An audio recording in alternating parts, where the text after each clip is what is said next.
Good day, grade 12s. My name is Carden Madzokere, and I'm the author and publisher of the Distinction Bound Student Textbooks. And welcome to possible essay number 1 for paper 1. Right, so it says here, discuss in detail markets within a 4-sector model.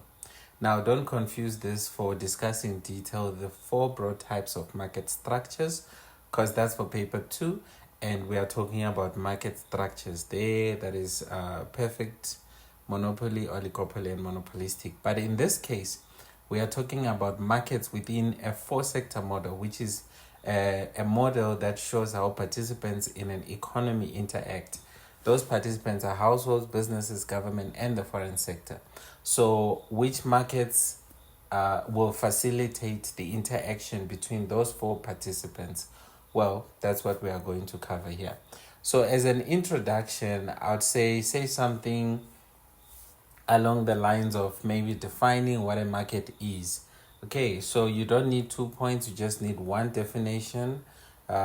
Since the essay is about markets, it would make sense for you to define a market. So you can just adopt the one that you see there. Right, then body. Now it's not about choice anymore. When it comes to body, you have to follow something specific. Now, we are guided by the examination guidelines, and they have selected for us the headings that you should follow. And so they sort of give you a guide as to what you have to discuss. So you need to follow that guide. Don't make up your own headings. You must follow these headings. Okay, so the first heading we have here is product or goods market. Now, here you just define what a product market is. It's goods and services are traded on this market or on the product market. Now, that by itself gives you 2 marks. Now, I want you to take note here, just for you writing the heading. So the question will have not given you a guide. So you deserve marks for knowing that, when the essay is asking about markets within a 4-sector model, what I need to talk about is product market, consumer goods, capital goods, etc. So that makes you deserve marks. Okay, so product market, you get your mark. Telling us what it is, you get a mark. And if possible, you can come up with an example. So here we're talking about what goods are. Services are non-tangible, goods are tangible, and we have examples here. Now, our goods can be consumer goods or capital goods.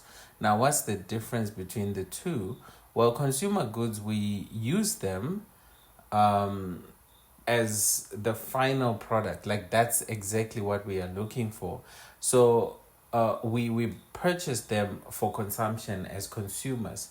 So we go to a supermarket, whatever it is that you buy there, those are consumer goods. If you are purchasing them for final consumption, like you would buy maize meal, you want to go and cook and eat.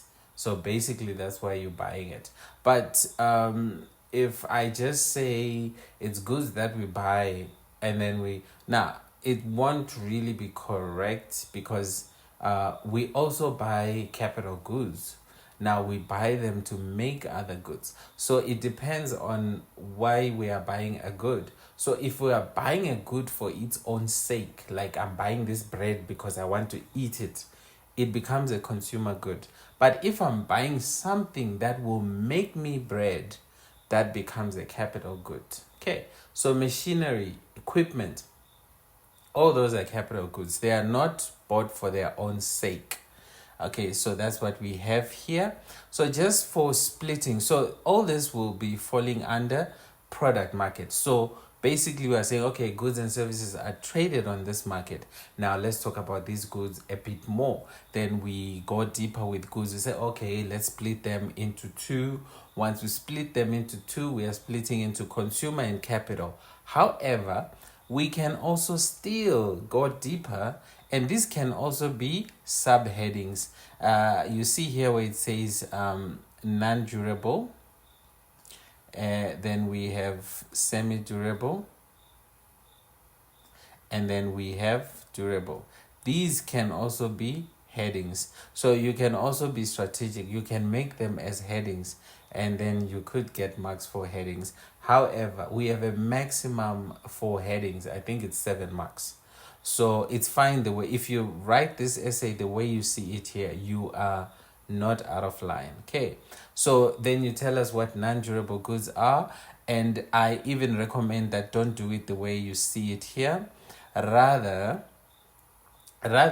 make this non-durable goods as a heading, then you give us a bullet that starts with, these are goods that cannot be reused, full stop. Then next bullet, write, for example, an apple. So here I shouldn't have awarded marks the way I did. I should have put 2 marks here after reused, and then I give 1 mark there. So this is actually 3 marks, not 2. Okay, I'll correct it. Then here, same applies. This is 2 marks. Then yes, like I did here.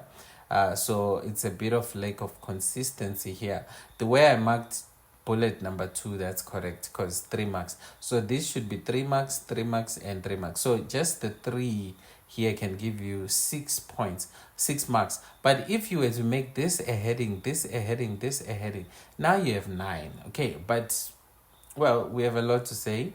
Then we have the next one, factor market. Well, it is a market where factors of production are traded. So that's important. Yes, but what are we trading? We are trading the factors of production. Okay, so these production factors are traded on this market. So what are they? We have land, we have labor, we have capital, we have entrepreneurship. Here, I don't need to go in depth. Come on, we have been doing this since grade 10s. So if you struggle here, just look for a grade 10 learner to explain this part for you. You'll be fine. Then we have the financial market. Now, the financial market consists of banks, insurance companies, pension funds, and the JSE. And what we see on this market is that we see that funds from surplus units, meaning any participants that have surplus funds, they will channel them towards this. And so basically, if people have extra cash, they will basically use the financial sector, like they will save their money in commercial banks, and then others will go and borrow that money, and basically that's what this market is about. So the ones that save their money will then also get their money, maybe when it has matured, they can invest it and all that stuff. Okay, so basically that's what you're talking about on the financial market. Then we have the money market. Now, what's key about the money market is this word here, or this phrase that says in the short term. So borrowing and lending is done in the short term. And take note, we are not talking about 1 year. We are talking about just less than 3 years. Right, and then also the opposite of that would be the capital market, and the key word will be long term. Just likewise, it will be more than 3 years. Okay, so different from the money market. Then the last one is the foreign exchange market.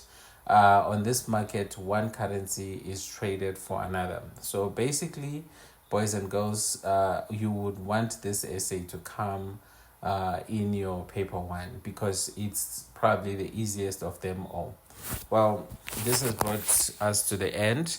What I'm just doing is I'm doing a series of videos where I'm just talking about the essays, the possible essays. Then, you'll be sorted. You'll be fine. So I think this is enough for now. I'll see you in the next video where I'm doing the next essay. Let me just show you what it's about. It's discuss in detail the new economic paradigm. Okay, so I'll see you in the next video on the new economic paradigm. Thank you so much. God bless.